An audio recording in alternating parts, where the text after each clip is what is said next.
Olá, boa tarde. Estamos aqui, terceira semana do projeto A Professora Quer Saber. Terceira semana de entrevistas e hoje a gente vai receber aqui a doutora Anelise Dias, que é uma advogada brilhante, lá de Volta Redonda. Olá, doutora Anelise, pontual, super pontual.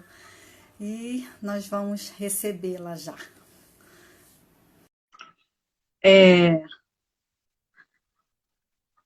Doutora Anelise Dias, que é Olá, boa pessoa tarde. que acaba de chegar. Tudo Boa bom? tarde, tudo bem? A professora Cristiane Mussi também já entrou na sala aí, tá acenando pra a gente acena de volta. Boa tarde, doutora. Tudo bem, Anne? Como é que você Tudo tá, jóia, doutora? Como é que tudo tá o bem. tempo por aí? Aqui tá sol. Hoje abriu um solzinho de manhã, aí agora à tarde quis dar uma fechadinha, mas assim, em regra tá bem calorzinho aqui em Volta Tá Redonda. aberto, né? Tá dando Ela pra, tá dando uma... tá dando pra tomar um banhozinho de ducha em casa. Então, Anne, eu apresento você como uma doutora advogada e tal, mas eu não vou conseguir te chamar, não, porque você é minha amiga. Não, não. Sem Eu vou te essas chamar de... formalidades. Aqui, ó. Já Ô, queria pedir Denise! desculpa. Porque home office, né? Eu tô com o meu pequenininho Não, aqui. Qualquer interferência aí, não, não, ele é muito bem-vindo. já Ele é peço muito bem-vindo. desculpas. Não, não. Aliás, a gente vai tocar nesse assunto também. Depois que a gente falar um pouquinho dos benefícios por incapacidade, quero que você também fale para a gente como é que está sendo a sua rotina de advogar e vida dupla, né, de todo mundo. Quer dizer, a Tá. gente sempre viveu assim, só que agora está mais apertado, porque agora a gente não pode nem sair, então a gente não pode mais delegar nada, né? Tem que É, ficar. eu, Mas, eu, gente, olha, nós estamos entrando na terceira semana do projeto. A primeira e a segunda semana foram semanas assim maravilhosas e daqui para frente vai continuar. O projeto está completo o mês de abril de agenda. Mês de maio também já está quase todo fechado, está todo completo. parabéns. Eu já tenho entrevista marcada para julho, só pra você ter uma ideia. Mas assim, o Nossa, minha amiga. mês fechar, porque graças a Deus a gente teve assim, muita aceitação das pessoas, sabe? Todo mundo, eu quero participar, eu quero ajudar. Ainda mais quando fica sabendo que a gente criou o projeto por conta dos estudantes, né, que estão afastados. Isso é bacana. Então, gente, eu vou começar te apresentando, Anne, tá? Porque aí as pessoas tomam, né, pé do que a gente está fazendo e também fica gravado, porque como a gente está nessa maratona de lives, eu estava até vendo hoje o Pamplona falando que hoje ele faz 5. Então, assim, tá muita gente fazendo live ao mesmo tempo. Então, tá É, muito disputado o espaço. Esse eco que está dando no nosso telefone deve ser o seu telefone com... Você tem que tirar e botar ele no silencioso, que aí ele não dá ah, eco, deixa entendeu? eu. Como é Eu que é? aprendi isso outro dia. Coloca ele no silencioso. Bom, gente, vou apresentando aqui a doutora Anne. Doutora Anne, na realidade, a gente chama ela assim pela maneira carinhosa que a gente tem com ela. É a doutora Anelise Dias, né, que é advogada com pós-graduada em Direito Civil e Processo Civil, também em Direito Previdenciário. Ela é presidente da Comissão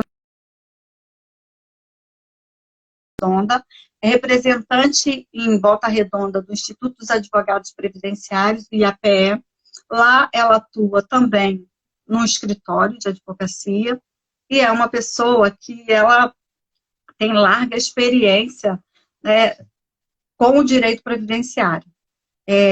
Ela deu, acho que caiu, mas ela já deve estar voltando aqui. Não tem problema, mas enquanto isso a gente vai falando. E hoje a doutora Anne vai falar para a gente sobre... Oi. Melhorou? Eu estou te ouvindo bem. É que talvez para você o seu som dê eco, mas para mim está Não, não tranquilo. tá dando, não. Pra mim, não. Tá tudo Então tranquilo. tá ótimo. Então, assim, eu já li seu currículo enquanto você trabalha se ajustando. E eu vou falar para as pessoas um pouquinho de Volta Redonda, né? Volta Redonda é uma cidade gostosa, um pouquinho mais alta, assim, em termos de nível do mar do que Rio de Janeiro, é Cidade do Aço, né? Isso. E eu até quero começar por aí a nossa conversa, doutora Anne. Assim, Cidade do Aço, a gente tem assim, um nível de concentração atmosférica, né? De poluentes, de tudo mais. E a gente vai falar hoje de benefício por incapacidade. Essa parte do direito previdenciário, ela é mais forte do que os outros benefícios por conta de toda essa situação, ou, de um modo geral, é tranquilo? Então, tá com a palavra. Olha só, até por conta da comissão da Previdência Social da OAB, a gente já esteve conversando num papo descontraído aí também com o gerente executivo da agência aqui de Volta Redonda. E aqui em Volta Redonda ele falou que tem índice muito grande de aposentadoria especial por conta da CSN, né? Os segurados, a quantidade de segurados que trabalham em área insalubre aqui em Volta Redonda é muito grande. Então, essas aposentadorias, conversão de tempo, análise de PPP, alto, bate né? recorde aí com outras cidades. E acredito que também o auxílio-doença, a gente tem muito problema aqui em Volta Redonda respiratório. Sim. E eu acredito que muito por conta dos poluentes. Então, assim, por exemplo, meu filho tem 5 anos e rinite dele atacada. Eu moro num bairro muito próximo da poluição aqui, que é gerada pela CSN. E, então, assim, problema respiratório aqui em Volta Redonda, é difícil encontrar alguém que não tem. Então, eu acredito que surta, assim, algum impacto nesses pedidos de benefício, de alguma forma. Nós tivemos, assim, muitas mudanças, né, no direito previdenciário, mas os benefícios por incapacidade, que agora a gente é um gênero, né, eles ganharam esse nome, né, eles tiveram mudança até anterior à emenda. Mas acontece que, por conta da emenda, acho que ela roubou a cena da outra lei, né? E as pessoas acabaram não percebendo as mudanças desses benefícios por incapacidade. Então, doutora, eu queria que você pudesse falar para a gente, assim, o que as pessoas podem entender de prática? Assim, o que mudou nos benefícios de incapacidade? E se foi cálculo, se foi o próprio benefício, se mudou o nome, não importa. O que a gente tem para esperar desse tipo de benefício? Tanto para atuar, porque tem advogado que, de repente, não consegue perceber as mudanças e pode estar com um olhar antigo, e até mesmo para as pessoas que podem pensar, eu tenho direito, e acaba que não tem. Então, vamos lá. Eu acho que a primeira mudança foi na nomenclatura. Na verdade, assim, não foi bem uma mudança. Eu acredito que mais uma adequação. Porque antes da reforma se falava em auxílio-doença e aposentadoria por invalidez. E a aposentadoria por invalidez, por exemplo, na conceituação, na lei seca, era a incapacidade insuscetível de reabilitação. Então, não se falava em incapacidade permanente, se falava em incapacidade insuscetível de reabilitação. Então, hoje, com a reforma, essa nomenclatura, a aposentadoria por invalidez passou a ser o benefício por incapacidade permanente. Então, se adequou agora que, de fato, é uma incapacidade permanente, não só uma incapacidade insuscetível de reabilitação. E o benefício, o auxílio-doença, passa a ser o benefício por incapacidade temporária. A gente vai acabar que quando vai falar sobre um ou outro, eu acho que a gente ainda não se acostumou muito à nova nomenclatura e vai continuar falando muito aposentadoria por invalidez, auxílio-doença. Então, já peço desculpas também aos colegas que estão assistindo aí, caso eu fale auxílio-doença ou não tem problema, isso é igual nome de rua, né? Eles vão lá do nome da rua, a gente fica chamando do nome antigo, né? Igual o Galeão. Chama tão jovinho, mas a gente só chama Galeão, né? Então não tem problema, não. Mas importante a gente saber que, assim, algumas mudanças, apesar da gente até usar a nomenclatura antiga, a gente vai ter que se atentar às mudanças que vieram, né? E outra mudança, eu acho que a mudança até mais importante dentro da reforma da Previdência aí foi a regra de cálculo do benefício por incapacidade permanente e aposentadoria por invalidez. Aham. E antes da reforma, a gente tinha uma média aritmética dos 80% maiores salários de contribuição. Agora passa a ser dos 100% salários de contribuição, de 94 para cá, e a alíquota de 60%. Então, tomando 2 pontos percentuais a cada ano que exceder a 20 anos de tempo de contribuição para homem e 15 anos de tempo de contribuição para mulher. Uhum. E com relação ao benefício por incapacidade, também passa o salário de contribuição. A média passa a ser de 100% do período contributivo de 94 para cá, porém, a alíquota permaneceu 91%, porque a reforma nada se falou a respeito da alíquota do benefício por incapacidade temporária. Então, a gente tem aí uma situação de que atualmente o segurado é melhor estar em gozo de auxílio-doença do que de aposentadoria por invalidez, em alguns casos.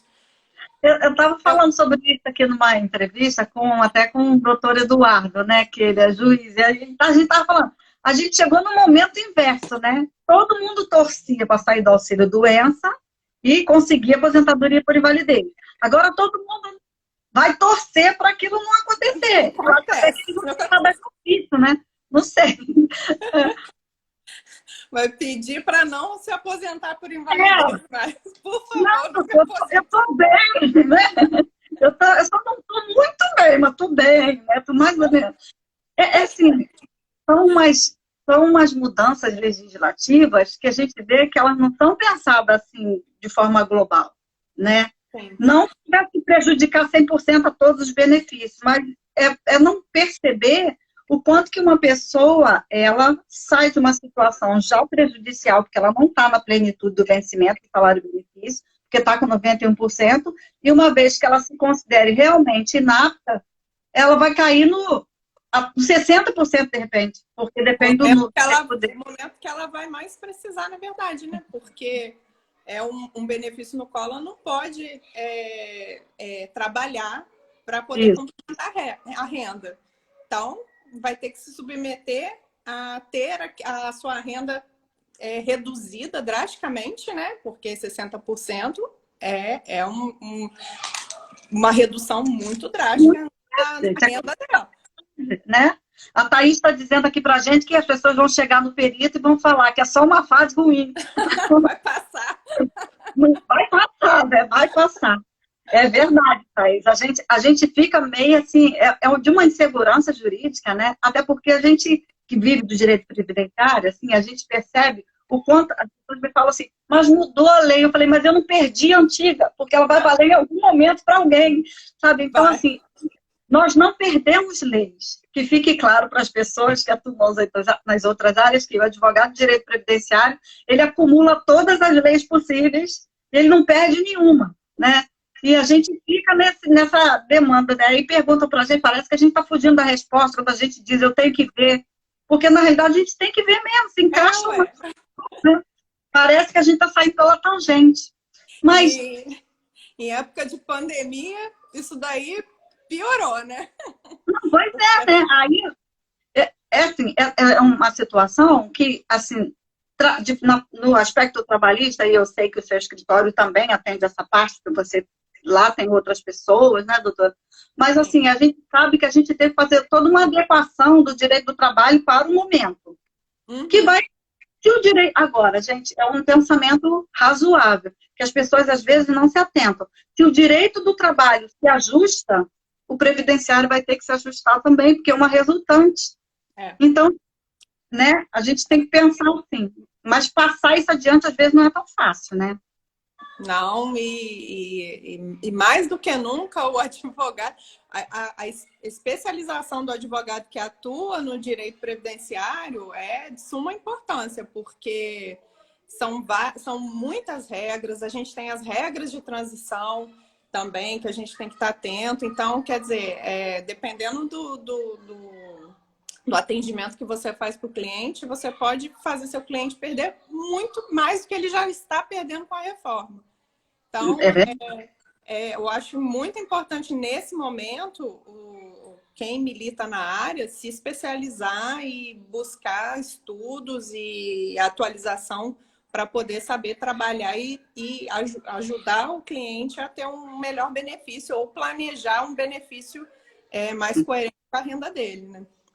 Você está falando aí em planejamento, né? Até a gente vai ter esse momento aqui também, que a gente vai ter essa palestra sobre planejamento, que a doutora Regina também vai fazer, e ela está falando aqui, que é importante nas ações judiciais, se pedirmos auxílio-doença, o juiz não aplicar a fungibilidade e conceder aposentadoria por incapacidade permanente. Aí já viu, né? Aí eu já nem... Aí é cortar a cabeça, né, e explicar para o cliente, né, o que aconteceu, né?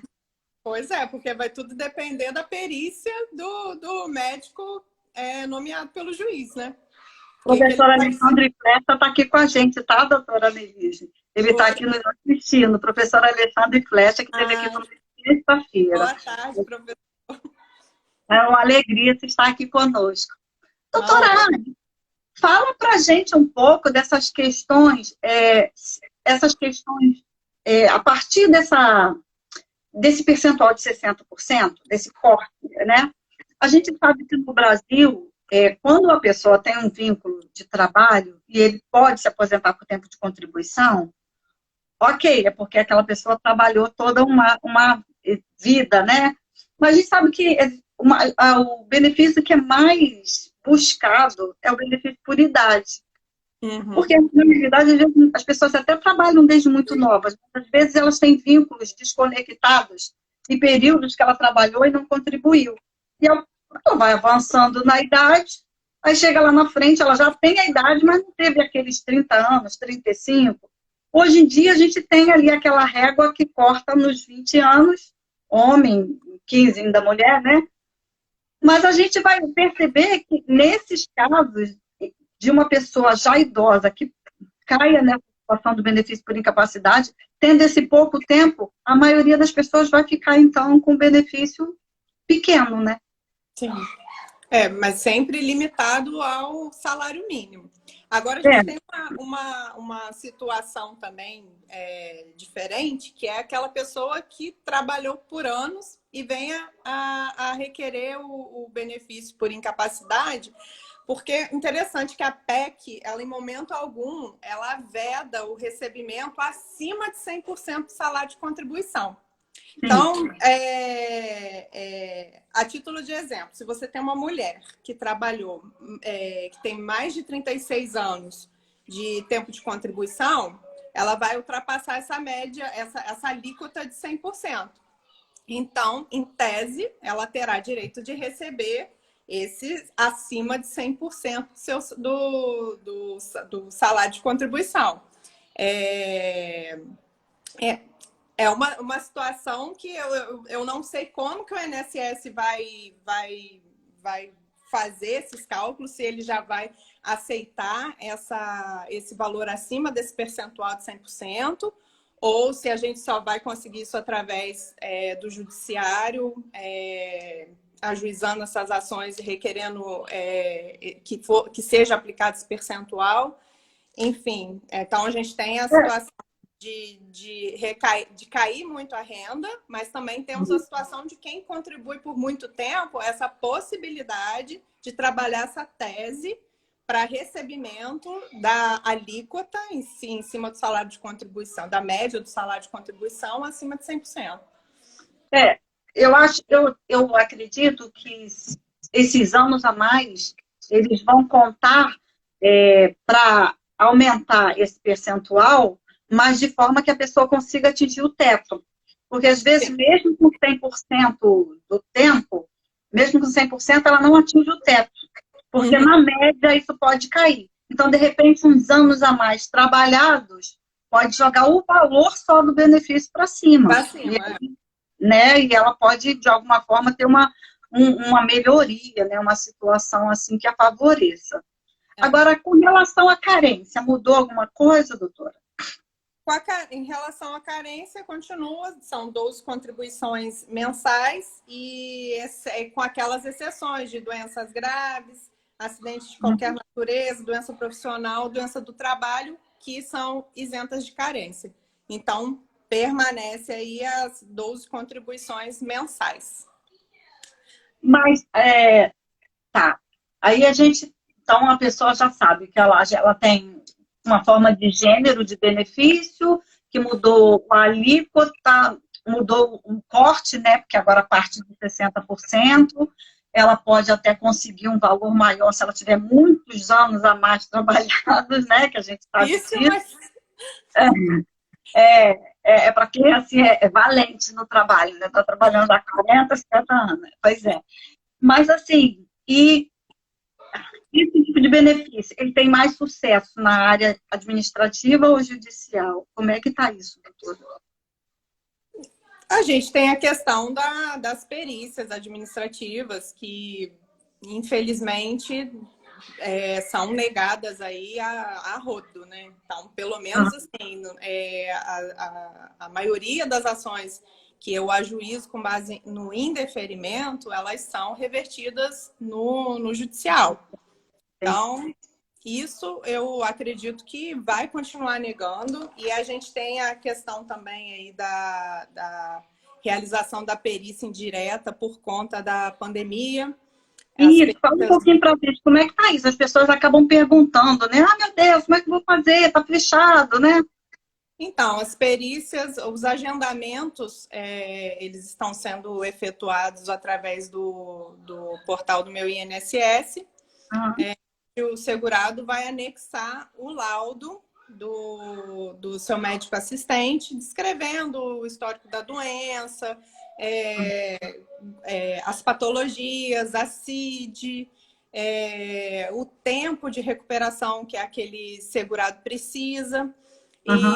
E o INSS automaticamente vai conceder, óbvio, através do pedido, né, do auxílio-doença, ele vai conceder o benefício se a documentação tiver toda adequada para essa concessão. Mas seria uma concessão com uma certa caráter de temporalidade, né? Exatamente. Acredito, né? Assim que o trabalho, né, a rotina voltar ao normal, acredito que vai ser agendada a perícia para que seja verificado se permanece, né, se continua essa situação de incapacidade. Eu tive um caso essa semana, no período de prorrogação de um auxílio-doença concedido anteriormente à pandemia, e o benefício da cliente vence agora no início de maio. E eu fui fazer o pedido do requerimento, até fiquei meio apavorada na hora, porque eu acreditava que eu ia ter que juntar um laudo, pedir o laudo para ela atualizado. E quando eu fui fazer todo o procedimento ali dentro do meu INSS, quando eu vi, já tinha lá o número do requerimento e que era para consultar a resposta 9 horas da noite, aquele documento padrão, né? Quando você agenda um benefício por incapacidade, você faz a perícia, eles pedem para você consultar 9 horas da noite depois da perícia, que ela foi negada ou concedido. O benefício foi negado ou concedido. E aí o benefício automaticamente foi prorrogado. Então, existe uma portaria do INSS que orienta nesse sentido, de que os benefícios, os pedidos de prorrogação de benefício, eles vão ser concedidos automaticamente. Agora, eu estava até conversando isso há poucos minutos aí com a doutora Regina. Eu peco pelo excesso, assim, eu gosto de pecar pelo excesso. Então, eu não sei se esse automaticamente que eles falam, se a pessoa está lá recebendo o benefício de auxílio-doença e vai prorrogar. Cessou o benefício, vai prorrogar. Eu preferi entrar lá no meu INSS, fazer o requerimento de prorrogação e deu tudo certo. Então, assim, eu peco pelo excesso. Eu prefiro fazer o requerimento né? E aguardar essa prorrogação aí, que de fato ela vai acontecer como aconteceu com a minha cliente. 9 horas da noite no resultado. A sua Oi? cliente foi diligente e falou contigo. E aquele cliente que chega já com prazo perdido, e já perdeu, como é que fica nesse caso? É até uma cliente, assim, eu costumo fazer isso com os meus clientes, que é, já oriento, né? No caso dela, ela teve o benefício concedido e eu alertei a ela isso, que o benefício cessaria em tal data, então 15 dias antes ela teria que fazer o pedido de prorrogação. Aí eu anotei na minha agenda, até para fidelizar o cliente também, né? Eu anotei na minha agenda e aí quando entrou nesse prazo aí dos 15 dias, eu mandei mensagem para ela, falei, olha, tem que prorrogar seu benefício, fazer o pedido de prorrogação do benefício. E aí eu fiz o pedido para ela, graças a Deus deu tudo certo. Mas e se ela perdesse o prazo? Se fosse uma pessoa que não fosse sua cliente, chegasse para você, doutora, eu perdi o prazo, já perdi, como é que vai ser? Tem jeito nesses casos, doutora? Olha, como é uma situação nova, eu sinceramente não sei dizer se administrativamente isso seria prorrogado automaticamente mesmo depois do prazo. Eu acredito que, caso não aceite, teria que fazer um novo pedido do benefício, enfim, ou havendo um indeferimento, que não vai ter, porque a gente está nesse processo aí de suspensão das atividades. Enfim, caso a pessoa entenda que ela teria direito a essa prorrogação, acho que cabe as medidas judiciais aí, um mandado de segurança talvez. Mas não sei como que o judiciário vai se comportar frente a esse pedido, né? Nossa. Deixa eu te perguntar uma coisa, já que o seu pequenininho apareceu aí na tela, como é que está sendo trabalhar e que a gente tem dupla jornada, a gente sempre teve, né? Mas a gente, quando está fora de casa, quando a gente está no escritório, quando a gente está dentro de sala de aula, dando aula, a gente está com a mente totalmente focada. Em casa, a gente acaba sendo mais exigida, né? Porque toda hora tem um manhê, né? Ô manhê, ô manhê. E como é que está, assim, sua posição como advogada e tendo que dar esse suporte, já que a gente está presente? Então, eu tento, assim, adequar a minha... Agora eu estou tentando adequar a minha rotina à rotina dele. Então, assim, o Pedro é uma criança que acorda 10 horas da manhã. Então, eu tento acordar mais cedo para poder já começar a adiantar alguma coisa. Só que aí vem o almoço. Então, 11h30 eu tenho que parar tudo que eu estou fazendo para poder me dedicar à questão do cardápio do almoço, enfim. Poder dar uma atenção para ele também de manhã. E tem as atividades escolares que estão sendo enviadas para os pais fazerem junto com os filhos. O meu esposo não pode me ajudar tanto durante o dia, porque ele é policial, então a atividade dele é essencial, ele continua trabalhando. Então, eu que tenho que dar conta aqui durante o dia das coisas. Hoje, para fazer a live, eu sentei, conversei com ele, falei, filho, ó, mamãe não vai poder ficar te atendendo, você não vai poder ficar chamando a mamãe toda hora. Ainda bem que ele está numa idade assim que já entende, já compreende um pouco. Assim, durante o trabalho aqui, que você está concentrada fazendo suas petições, mãe, tô com fome, mãe, quero ir no banheiro, mãe, vem brincar comigo, mãe, muda, pesquisa não sei o que para mim aqui no YouTube, o tempo todo. Tem que parar e dar uma certa atenção. Porque a gente, na rua, ou então num horário dedicado ao trabalho, mas não dentro de casa, a gente é mais tranquilo até de atender ligação, de falar com as pessoas. Mas, às vezes, dentro de casa, a gente tem a questão da própria... você está atendendo o cliente, mas tem outra solicitação ali, né? Então, assim, os pedidos vão se acumulando, né? Os pedidos de casa, os pedidos dos clientes. E as pessoas também, por conta de saberem que nós estamos sempre em casa, nesse momento, os clientes, por sua vez, eles também, né, desculpa o horário, mas pergunta, né, mas pergunta para o horário. Então, assim, a gente acaba criando uma rotina que pode ser um pouco extenuante, né, a gente acaba que, agora que já tem um mês de quarentena, pode estar um pouco mais tranquilo, mas eu acho que no começo foi bem cansativo, porque a gente não sabia como dar atenção a tanta coisa, né. Não, de fato, assim, eu durante esse período aí, eu acho que eu passei por todas as fases, assim, e eu passei pela fase agora eu vou descansar um pouquinho, é bom que eu coloco minhas coisas em dia, eu vou aproveitar esse tempo para isso, para dar uma estudada, fazer uns cursos. E aí depois tem a questão também de ficar em casa e que você acaba se auto-sabotando, né? É uma televisão que você vai ali, senta para assistir, quando você vê, você já perdeu uns 40, quase uma hora assistindo. Aí você vai ali arrumar alguma coisa na cozinha para comer. Então, assim, toda hora você está se auto-sabotando, né? Desviando a sua atenção para outra coisa. Mas eu agora, assim, eu tentei criar uma rotina e seguir essa rotina para evitar essas distrações. Então, assim, atividade física, que era uma coisa que eu fazia, agora, desculpa, tô tendo que fazer em casa. Então, assim, eu comecei a estipular um horário para poder fazer essa atividade, a hora que eu vou começar a fazer o almoço, a hora que eu vou ter um tempinho para poder dedicar ao estudo do Pedro, a hora que eu vou poder brincar com ele um pouquinho, e fora o serviço aqui do escritório mesmo, que a gente não parou, já consegui colocar os prazos em dia, e agora eu estou atendendo os clientes. Então, assim, a gente vai... Eu acho que a partir do momento que você desenha essa rotina, você consegue se adaptar melhor e cumpri-la mais fielmente, né? Tô tentando. A gente passa por experiências assim interessantes, né? Que uma delas que eu percebo é ter clientes que eu nunca vi.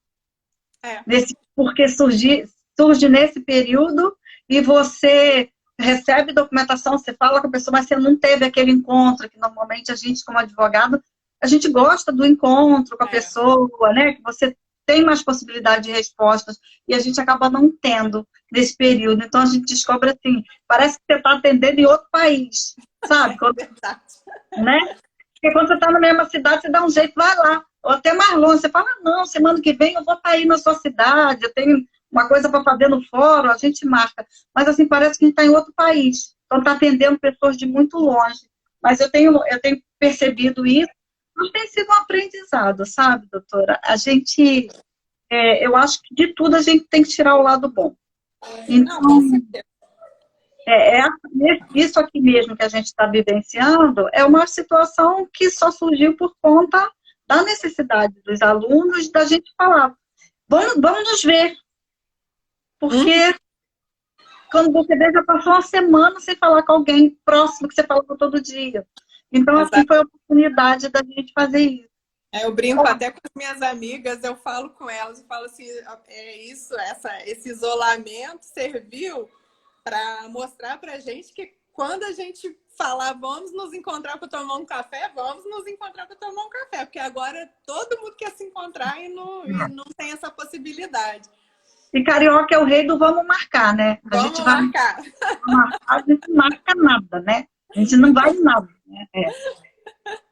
Mas assim, eu fiquei muito feliz com a sua vinda aqui, porque eu sei que você trabalha muito com benefício por incapacidade, e sei que essas dúvidas, até por conta dessas mudanças por causa da pandemia, elas estão assim, comuns na cabeça das pessoas, né? Eu posso anexar um laudo? Posso pedir antes? Será que eu vou ter mesmo a resposta? Então, assim, o que eu tenho percebido, e até nas pessoas que já estiveram aqui, é que, assim, o nível de trabalho parece que está melhor por parte da autarquia, por parte da justiça, né? Assim, acho que a gente podia manter esse nível para melhor depois, né? Inclusive, porque os despachos da justiça, pelo menos aqui da cidade, né, de Volta Redonda, os despachos têm sido bem rápidos dentro aqui, dos processos. A Justiça Federal nota 10. A gente só vai ter um problema com relação a esses benefícios por incapacidade nos processos judiciais, que é a questão da perícia. Que a perícia judicial, a perícia médica judicial, ela continua suspensa. Inclusive, até eu fiz uma colinha aqui com uma linha do tempo com relação a essas perícias. O que acontece? Se vocês se vocês me permitirem, eu vou utilizar minha colinha aqui, porque eu não tenho como decorar tanta portaria, resolução que surgiu durante esse tempo. A palavra é sua. Em 2002, o Conselho Federal de Medicina soltou uma resolução, número 1643, possibilitando e declarando como ética a utilização da telemedicina. Isso lá em 2002. E aí veio a Covid. E aí, com a Covid, em 30 de março de 2020, o Centro de Inteligência da Justiça Federal, ela editou uma nota técnica facultando as partes a realizar a perícia virtual e dependendo da concordância do perito. Então, em tese, o Centro de Inteligências ele autorizou que fosse feita essa perícia virtual.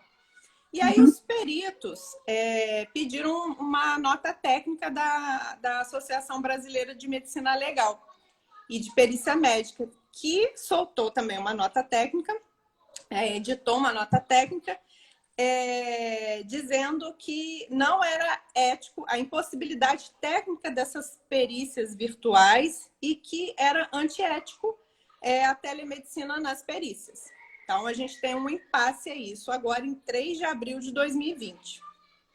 Aí, em 8 de abril de 2020, o Conselho Federal de Medicina editou um parecer de 03/2020, dizendo que o uso da telemedicina pelo perito afronta o Código de Ética Médica e as normas do Conselho.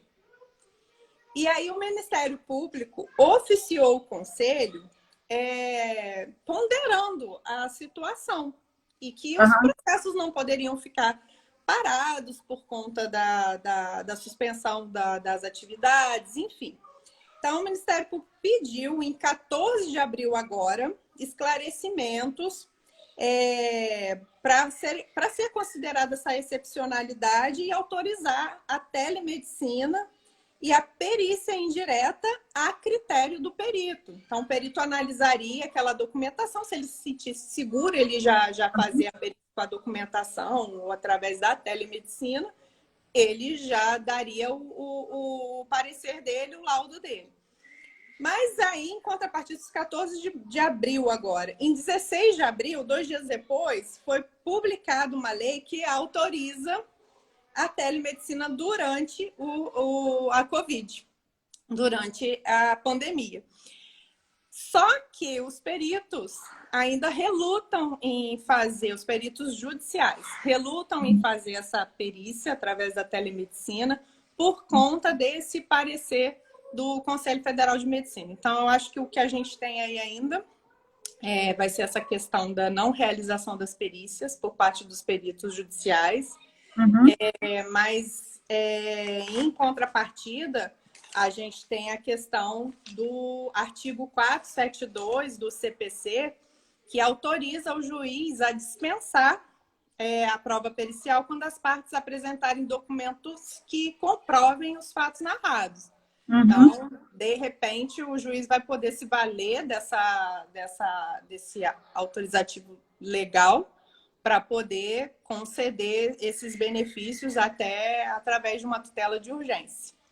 E aí, na questão da tutela de urgência, a gente tem que ter muito cuidado com a súmula do 692 do STJ, que é a questão da devolução das parcelas recebidas por tutela de urgência, antecipação de tutela. Então, fica aí um impasse que eu acho importante ao advogado esclarecer isso ao cliente, até antes de pedir a tutela de urgência, que existe essa possibilidade de, numa sentença, ser reconhecido que aquele benefício não era devido e o INSS vir a cobrar as parcelas recebidas, então, de forma indevida, né, por conta de uma sentença.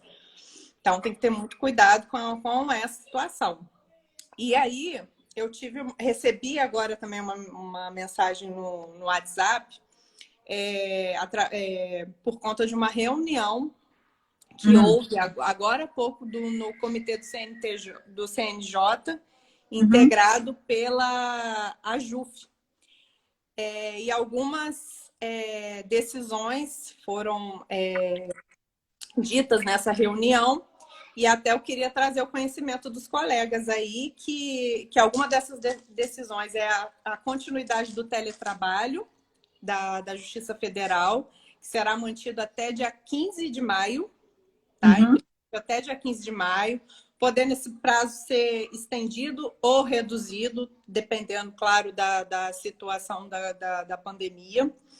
Os prazos dos processos eletrônicos retornam, a contagem dos prazos retornam agora dia 4 de maio, salvo em alguns casos que o advogado informe a impossibilidade de cumprir o prazo. Aí, nessa parte aqui, eles vão elaborar ainda um documento esclarecendo melhor quais seriam essas possibilidades. Tá? Audiências e demais atos presenciais continuam suspensos, então não teremos aí, por enquanto, as audiências e as perícias presenciais, né? As audiências por videoconferência, elas poderão ser realizadas havendo a concordância de todas as partes. Então, existe essa possibilidade aí, de repente, fazer um requerimento conjunto aí de realização de uma audiência por videoconferência. E as decisões nessa reunião vão ser submetidas ao plenário do CNJ, e a expectativa é que ainda hoje o CNJ já emita o documento aí dizendo como que ficaram esses prazos, descrevendo melhor como será a questão aí da audiência da videoconferência, a não cumprimento de prazo por um advogado que não tem a possibilidade de cumprir, enfim. Vamos aguardar aí, né? Para a gente tomar conhecimento aí. Nesse tempo que você falou aí, eu anotei aqui, e acho que perdi uns 10 momentos assim, de resolução, nota técnica, outra nota técnica, CPC e STJ, assim, foi nesse nível. Olha, pouco tempo. Vou cortar de 2002, foi a 1643 resolução, o resto é tudo recente. Aí depois eu percebi isso, olha a quantidade de informação que a gente teve que absorver, digerir e pôr em prática. Já é uma situação específica. Outra situação que me chamou a atenção, quando você fala das audiências, é que a Justiça do Trabalho do Rio, já na esteira de outros tribunais regionais, ela já está implementando. Amanhã a gente vai ter aqui um juiz do trabalho, e quarta também, que vai falar inclusive sobre o funcionamento interno do TRT1, que é a doutora Márcia. Amanhã a gente tem o doutor Otávio Calvé, porque eles já vão começar, na medida do possível, né, a questão das audiências de forma remota, assim, né, se for possível as partes, e com a aquiescência delas, né. E a outra coisa que me chamou muita atenção foi essa informação que a gente tem meio que diluída e que a gente às vezes não faz uso, que é o poder usar o TPC sempre quando a gente não tiver esse arcabouço normatizado dentro da lei que é própria da nossa área.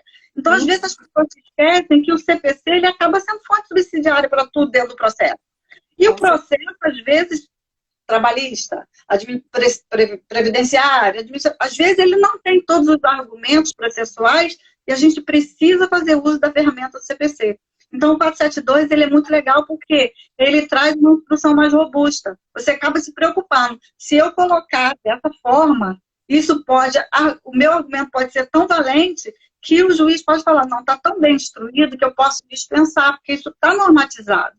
E isso é muito bacana, né? Eu acho até importante assim, que as pessoas, os advogados, auxiliem os clientes até nessa documentação, na orientação do laudo médico, né, que deve descrever o histórico da doença daquele paciente, no caso do seu cliente. Então, assim, porque às vezes a gente pega um laudo que não está tão completo. Econômico, né? É um meio econômico para escrever, né? Exatamente. E assim, o juiz, ele nessa área médica, ele é leigo. Então, se ele não tiver um documento ali com todas essas informações claras e objetivas, dificilmente ele vai se valer desse autorizativo legal, dele poder julgar um processo sem ter a perícia médica judicial. Então, porque o CPC indica que ele pode, mas para isso ele tem que se sentir embasado, porque ele não pode arrepio da construção do processo, o processo não está bem instruído, aí eu vou fazer com base nisso. Não. O processo tem que indicar para ele que tudo foi esgotado e ele pode se utilizar daquele meio. Eu acho muito bacana, né? A gente tem que fazer uso, sim. Sim, né? Com certeza. Doutora Anne, eu tenho muito que te agradecer. Eu ficaria aqui a tarde inteira falando contigo, mas eu sei que você tem... agradeço pelo convite. Fiquei muito feliz de poder ter esse contato com você à distância aqui pela live aqui do Instagram. Te agradeço de coração. Você é sempre muito carinhosa e atenciosa comigo. Eu sou muito grata por ter você na minha vida. Isso daí eu não canso de te falar. Eu que agradeço, porque sei que é um tempo que, às vezes, para algumas pessoas, é muito tempo assistindo uma live, mas, às vezes, é uma informação que chega para alguém e salva um processo. Exatamente. Né? E quanta coisa que eu já ouvi aqui nessas 2 semanas que vocês vão falando, eu vou anotando, né? Eu vou anotando aqui, que eu falo, gente, que bacana, que interessante. E uma informação completa a outra. Então, assim, eu já mandei seu certificado, né? Que eu dou sempre o meu único mínimo que eu posso fazer. Né? Eu já te mandei o agradecimento e eu quero te agradecer de público. Eu quero dizer que esse projeto está tendo apoio da Universidade Federal Rural do Rio de Janeiro, que divulga nas redes sociais toda semana a agenda. Então, você rodou pela universidade, seu nome lá, são mais de 10 mil alunos, né? Na universidade. A universidade pelo projeto. Parabéns a gente vai, quando passar isso tudo, a gente vai pensar num projeto lá para trazer vocês conhecerem a instituição, porque é muito bacana, né? Tanto o campus de Seropédica quanto o de Nova Iguaçu, porque a gente tem um pessoal muito engajado com a educação, assim, e é o que eu digo sempre, a gente não basta ser professor, a gente tem que ser educador, né? A gente tem que pensar que o outro é um ser humano, que o outro está passando por uma dificuldade também, né? Eu falo isso para meus alunos, gente se preocupa com nota não, vocês têm que se preocupar em estar aqui, a gente tem que ter uma relação. A gente é ser humano, né? Tem dia que a gente acorda, né? Passando mal, cansado, né? Não queria ir, tem dinheiro, né? E a gente vai. Então, isso merece estímulo. Eu acho que eu tenho uma preocupação, eu falo para meus alunos, a gente tem que estimular o esforço do outro, porque não é fácil, a gente não sabe o que está por trás da vida de cada um, né? Quanto que superou para estar ali de manhã estudando, né? Eu acho bonito isso porque é a humanização do ensino, né? Você adequar a realidade daquele que está recebendo as informações, né? De fato, assim, eu não sou professora, mas eu já fui estudante. Então, a gente, às vezes, só Deus sabe o quanto que a gente se esforça para poder chegar ali naquele momento. A minha pós-graduação, por exemplo, eu fiz no momento que eu estava com meu filho muito pequenininho. Então, eu acordava às 6 horas da manhã para poder assistir as minhas aulas da pós-graduação, para poder estar com as aulas em dia, com os exercícios em dia, com a prova em dia.